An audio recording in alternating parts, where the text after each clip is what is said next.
네, 여러분 대단히 반갑습니다. 네. 예, 잠이 확 깨죠. 네.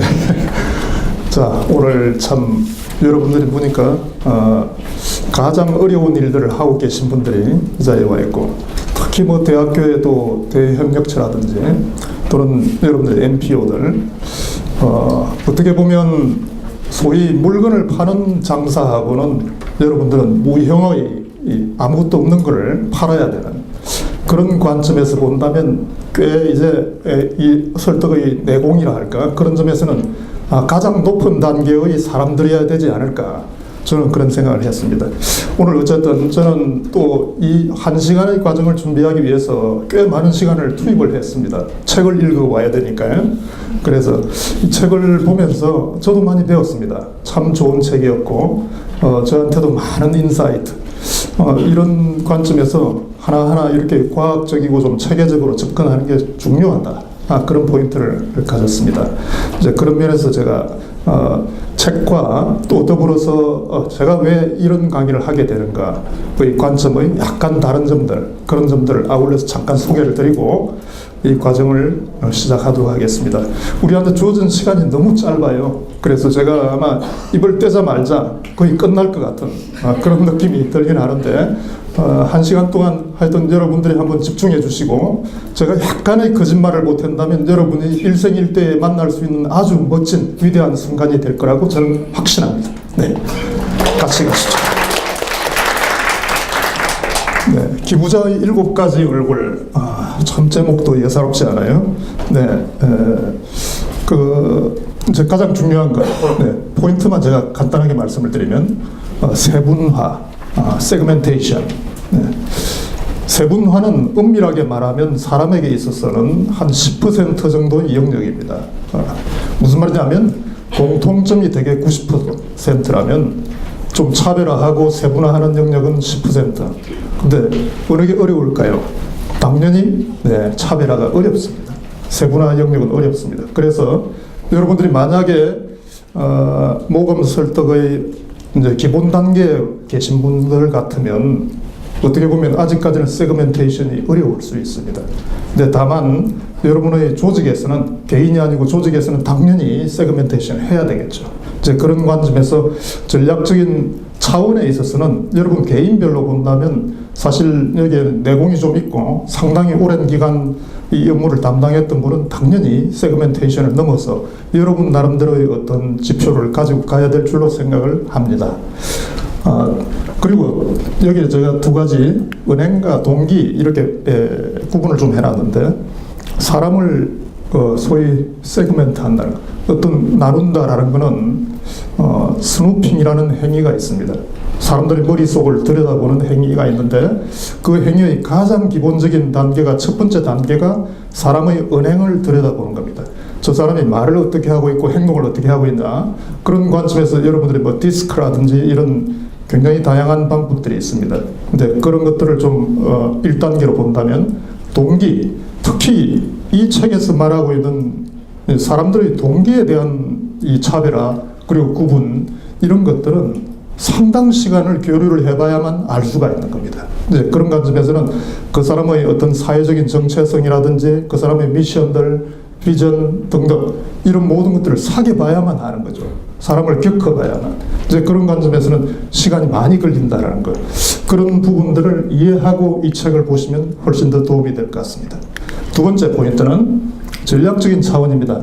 잠깐 언급을 했지만은 여러분이 개인적으로 모금 설득을 하는 행동과 조직에서 어떤 전략적인 모금 경영을 하는 것은 다릅니다. 이제 그런 관점에서 이 책의 기본은 어떻게 보면 모금 경영의 입장에서 반드시 조직적으로 시스템화되어 줘야 될 필요가 있다고 봅니다.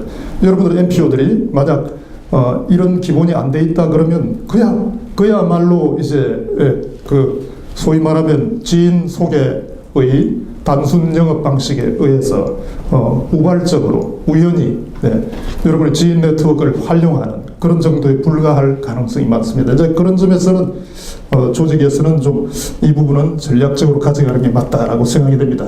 3번째 이슈는 정서의 면입니다. 아무래도 이제 글로벌이다 보니까 한국형의 이 뭐 7가지 이런 유형들 있을까? 또 그게 우리가 정확하게 이게 매칭이 될까? 라는 점에 있어서는 여러분이 좀 더 이제 연구를 하셔야 됩니다.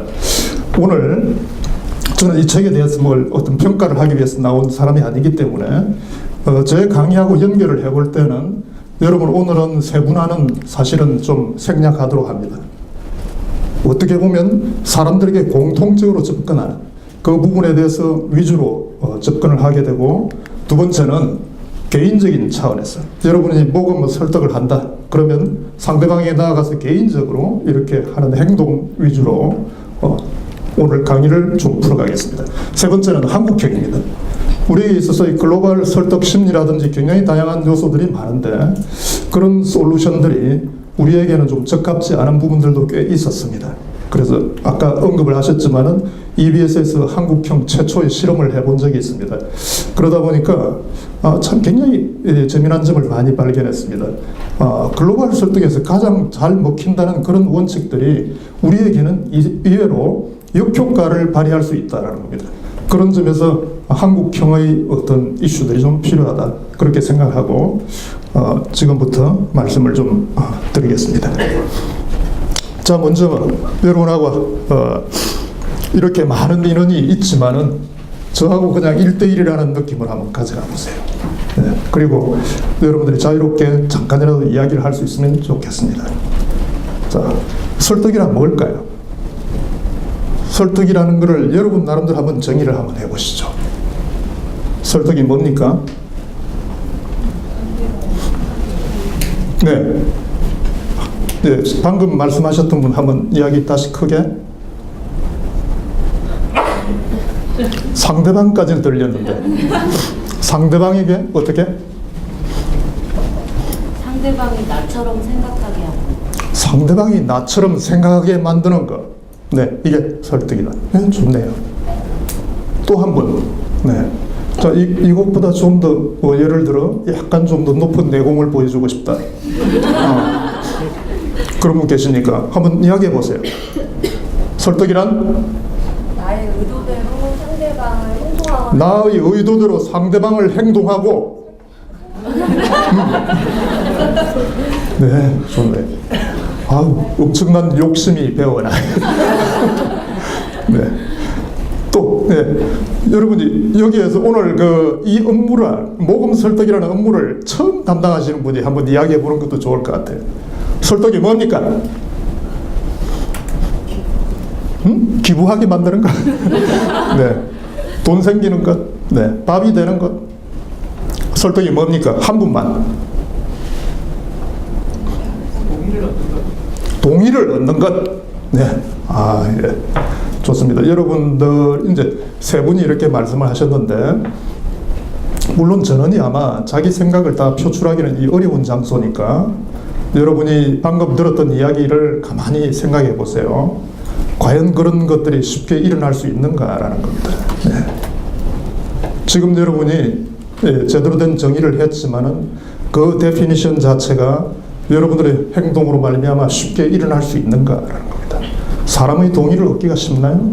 사람을 여러분의 의도대로 움직이고 가도록 변화시킬 수 있습니까? 어떻게? 네. 우리는 굉장히 기본적인 벽에 바로 직면하게 될 겁니다. 여러분이 설득이라는 말을 적어도 그렇게 정의하는 한은 여러분 평생 가도 잘 한번 일어날까 말까. 네. 정말 운이 좋아가지고 한번 움직일 수 있는 그런 일들이 벌어질까 말까 할 수도 있다라는 겁니다. 이제 그런 점에서 지금은 여러분이 정의하신 것들이 대부분 그렇습니다. 대부분 제가 이런 질문을 해보면 전부 가시밭길을 정의를 하고 있어요. 굉장히 힘든 길이에요. 네, 어려운 길입니다. 미안하게도 여러분들이 조금 더 이거를 정의를 바꿔버릴 수만 있다면 우리가 설득이라는 것은 조금 더 여러분에게 좀 손에 잡히고 여러분이 하기 쉽고 쉽게 내가 변화할 수 있는 그런 길로 갈 수 있다고 생각합니다. 자, 말이 좀 길어졌는데 제가 설득이라는 정의를 하면서 다시 정리를 해보겠습니다. 자, 한자말로 이제 이렇게 해놨는데 그 설득이라는 말 자체는 썰이라는 글자와 득이라는 글자는 오래된 글자입니다. 한비자에 많이 나오고 맹자 등에서 출현하는데 이 글자를 19세기쯤 될 것 같아요. 퍼스웨이전이라는 말을 번역하면서 이 설득이라는 말이 만들어집니다. 그러니까 고전에는 없는 글자죠. 고전에는 이 각각의 글자는 존재하지만 근데 참 교묘하게 잘 번역하면서 맞추었다라고 생각이 됩니다. 자, 위에 있는 이 글자 썰이라는 글자는 여러분의 그 핸드아웃에 보시게 되면 자기 변화 인풋이라고 해놨습니다. 그렇죠? 내가 투입하는 것입니다. 근데 아래에 있는 글자는 아웃풋, 뭔가 산출물로서 타임 변화 이런 영역이라고 봅니다. 그래서 이 글자를 절반으로 쪼개버리고 앞으로는 여러분이 이 아래의 부분은 신경 쓰지 마세요. 신경을 쓸 수도 없는 겁니다. 왜? 그 영역은 엿장수의 영역이라고 소위 말을 합니다. 엿장수의 영역은 여러분 마음대로 되는 게 아닙니다. 그렇죠? 네. 상대방이 해줄지 안 해줄지 알 수도 없는 겁니다. 이제 그런 관점에서 우리가 주로 여기에 초점을 맞췄던 그런 데피니션을 하지 말아 달라는 겁니다. 오직 여러분이 할 수 있는 것은 썰이라는 여기에만 초점을 맞추세요. 나의 인풋과 자기 변화 여기에만. 그래서 어떻게 해야 되느냐? 설득을 다시 한번 재정해 볼게요. 설득이란 내가 먼저 주는 것, 설득이란 내가 먼저 다가가는 것, 내가 먼저 내 마음을 여는 것, 내가 먼저 상대방에게 인사하는 것. 이게 자기 변화이고 인풋입니다. 이것만 하시고 그 다음의 것은 모릅니다. 알 수가 없어요. 어떻게? 네, 상대방이 뭔가 좀 기분이 좋아가지고 되돌려주기만 하면 좋겠죠. 하지만 안 줄 수도 있어요. 또 시간이 걸릴 수 있습니다. 이제 그런 관점에서 우리가 아웃풋이라는 관점, 요거는 타임 변화 영역에서 엿장수의 영역이구나. 오케이, 그냥 내버려 두세요. 여러분이 할 수 있는 것은 오직 썰이라는 이 인풋, 자기 변화만 시도를 해보자. 이해되셨죠? 네, 재정이 다시. 그래서 설득이란 자, 내 말을 변화시킨다. 득이란 밥을 얻어먹는다. 이런 뜻입니다. 네. 가서 아침에 촌수 가까운 친척한테 밥을 얻어먹는다. 자, 내가 내 말을 잘 바꾸면 밥이 생기네. 네. 근데 이를 다시 한번 재정의를 하면 이렇게 설득은 나를 먼저 변화시켜서 상대 변화를 유도한다. 상대의 변화를 여러분이 절대 만들 수가 없습니다. 누구든 못 만듭니다. 왜? 사람은 변하지 않기 때문에. 사람은 남들의 말에 의해서 설득이 안 되기 때문에 그렇습니다. 이제 그런 관점에서 여러분이 그 사람의 내면 변화를 유도할 뿐입니다. 자, 이런 관점에서 우리가 재정의를 하고 나면 이제 여러분 좀 마음이 편할 겁니다. 난 설득 못한다 이런 말을 생각할 필요 없습니다. 상대방에 가서 먼저 악수하고 인사하고 그렇게 하면 설득이 시작되니까요. 이제 그런 관점에서는 우리가 설득이라는 점에 대해서 오해를 하지 말았으면 합니다. 자, 그렇다면 여러분이 바로 학습을 했으니까 이해를 한번 변화시켜 보세요. 네, 여러분이 딸 이 정도 있죠? 5살. 밥 안 먹으려고 때를 씁니다. 자, 한 달 동안 이럽니다. 어떻게? 때릴 겁니까? 얘를 굶길 겁니까? 어떻게 해야 될까요? 자, 이 아이를 어떻게 밥 먹게 해야 될까? 얘가 찾는 건 오직 아이스크림 뿐이 없습니다. 혹시 여러분 중에 좋은 경험이 있으면 한번 이야기해 주세요. 네, 내가 이렇게 했더니까 우리 애가 밥을 먹더라. 밥을 다 먹으면 아이스크림을 주겠다고. 예, 협상이 시작됐네. 그렇죠? 네. 협상이 시작된 거예요. Give and take. 네가 밥을 먹으면 한 숟가락 먹으면 내 아이스크림 한 스푼 주지. 네. 이런 협상은 사람을 변화시키지 못합니다. 조금 있다가 다시 한번 또 도전해 보세요. 반찬을 아이스크림으로. 그러다가 집안이 망할 수도 있어요. 그렇죠? 네. 과도한 비용으로. 자, 또 다른 방안 없을까요? 이 답이 나올 것 같은데. 마음을 읽어줘요. 마음을 읽어준다? 아이스크림을 먹고 싶은 마음을 인정해주고. 인정해주고. 그리고 아이스크림을 한 트럭. 그냥 죽을 때까지 안 먹어봐. 뭐 이런 거예요? 아니요, 아이스크림을 주기보다는 먼저 마음을 이해해주고 네네. 그 다음에 뭐 아 나도 같이 먹고 싶은 마음 같이 먹자요. 네. 아니 마음은 엄마 나도 그렇다 표현을 해주면서 네네. 이제 방법을 다른 방법. 애가 근데 과학적으로 보자면 뇌가 미성숙 상태예요. 사람의 뇌가 아니고 아직까지 파충류나 포유류 위해서 많이 못 벗어나 있어요. 이게 이제 의학적인 소견이니까. 그래서 애들이 철이 안 드는 거죠. 잘 몰라요. 사람이라면 완전한 공감과 이해로, 배려로 감동을 하고 그게 움직일 수 있는데 이게 5살이에요. 좀 어려운 점이었습니다. 네. 차려놓은 밥들을 되게 맛있게 먹는 모습을 보여주고 정답이에요. 예, 저분이 정답을 맞췄으면 박수 한번 보내주세요. 예, 정답입니다. 바로 그겁니다. 타인 변화, 여기 분명히 이야기를 했지 않습니까? 앞에 내가 뭘 해야 된다 이겁니다. 또 여러분이 함정에 넘어갔어요. 내가 할 수 있는 걸 먼저 하는 게 설득이다 하는 겁니다. 내가 뭘 해야 될까?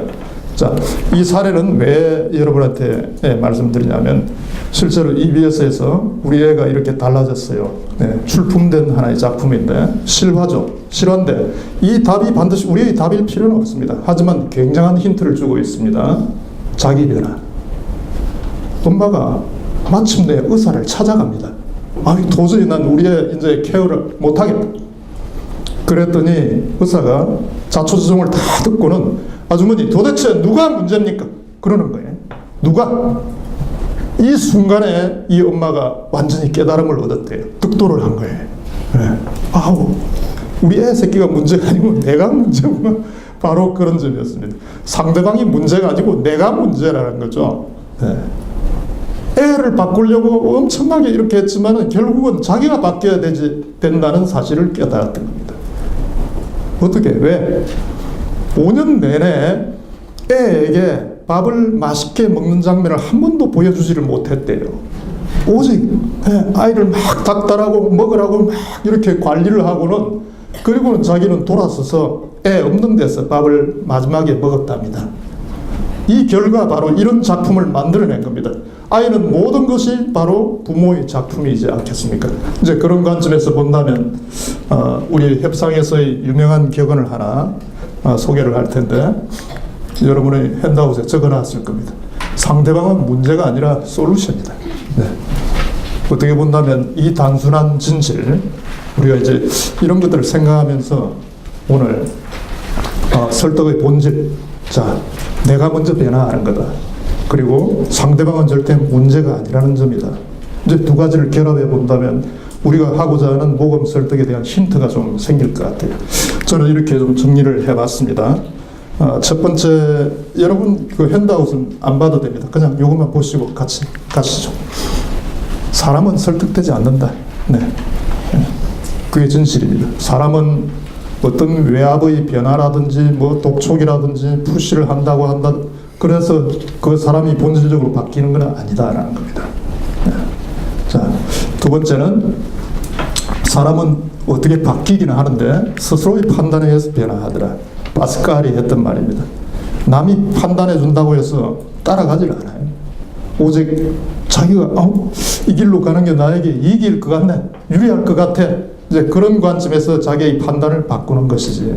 이제 사람의 본질을 들여다보니까 바로 그런 점을 우리가 이해를 해야 될 것 같습니다. 자, 그래서 우리한테 주는 힌트가 꽤 많습니다. 사람은 타인과 사회로부터 뭘 받기를 원한다? 사회적 인정. 조금 더 그거를 인정을 좀 높여준다면 존중이. 그렇죠? 바로 네. 사회적 중요감 이런 겁니다.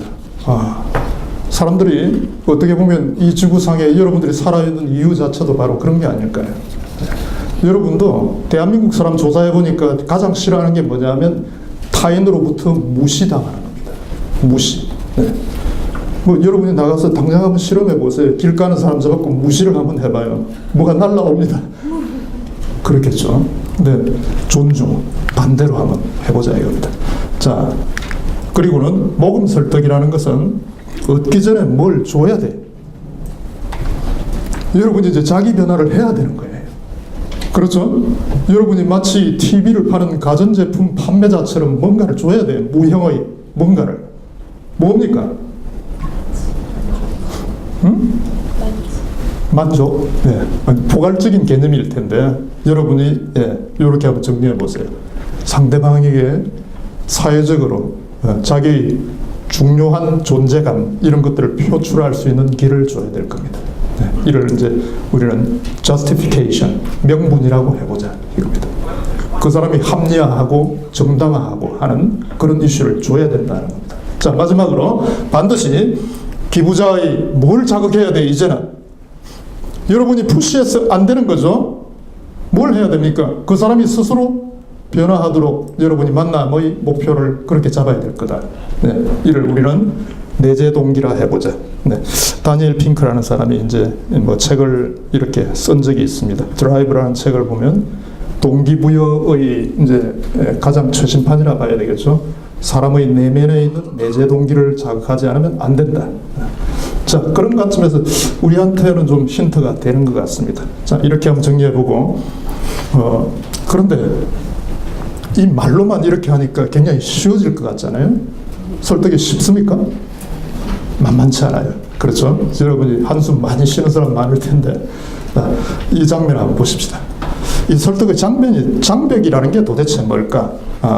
이를 이제 많은 연구자들도 공부를 해보고 또 다양한 통계들을 갖고 있는데, 자, 여러분이 어떤 메시지를 상대방에게 전달합니다. 이 상대방이 단체이든 조직이든 그룹이든 또는 개인이든 상관이 없습니다. 자, 여러분이 빛을 비춰준다. 옐로우. 오케이. 그렇게 해서 모든 게 끝나면 이 소통은 얼마나 싱겁고 단순하고 잘 될 겁니까? 근데 이런 신호가 거의 없다라는 겁니다. 반드시 이런 현상이 생겨요. 미스 김 오늘 진짜 옷 멋지네. 이렇게 하면 저놈이 왜 나한테 저런 말을 하지? 밤에 일 시키려고 그러나? 무슨 이런 완전히 왜곡된 이 모든 것들의 커뮤니케이션이 왜곡되기 시작하는 그런 지점의 이 뭔가의 이 벽돌 같은 이런 장애물이 존재한다는 겁니다. 이거를 뭐라 그러냐 이겁니다. 이게 미국의 아빈즈 연구소 같은 데서는 이거를 상자라는 말로 표현을 하기도 했는데 뭘 표현했든 간에 이건 분명히 불신입니다. 그리고 또 상대방에 대한 어떤 편견, 선입견, 우리 조직의 문화, 우리 사회의 문화 등등 모든 것들 또는 우리 소위 뭐 자본주의 체제 자체의 어떤 모순점 등등 이런 모든 것들이 우리의 커뮤니케이션의 진정성을 왜곡할 겁니다. 이걸 조사한 기관도 있습니다. 국제기관에서는 10년마다 조사하는 한 단체에서 발표된 걸 보니까 대한민국이 놀랍게도 1등을 했습니다. 끝에서 1등을 했어요. 꼴찌를 한 겁니다. 네. 뭘 했느냐면 자, 내가 어떤 진정성을 상대방에게 전달하면 상대방이 얼마나 받아들일까? 몇 퍼센트? 몇 퍼센트나 될 것 같습니까? 오늘 이상하게도 여러분한테 퀴즈를 많이 내게 되네요. 그렇죠? 답하기 싫죠? 네. 그래요. 어떤 분들은 이거를 상당히 관대하게 보는 분도 계신데, 물론 이건 가변적입니다. 여러분 참고만 하세요. 우리 사회의 어떤 그 평균적인 수치라고 생각하시면 되겠습니다. 23%. 근데 어떤 조직에 가면 예를 들어 굉장히 이 폭력적인 조직 같은 데 가면 10%도 안 될 수도 있고 아주 평화롭고 서로 믿는 조직인 경우는 많이 올라가겠죠. 이제 그런 점에서 23%는 좀 중간적인 평균적인 그런 어떤 불신의 수치라고 생각합니다.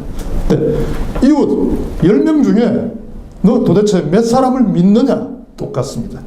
2.3명을 믿는다는 겁니다. 2.3명.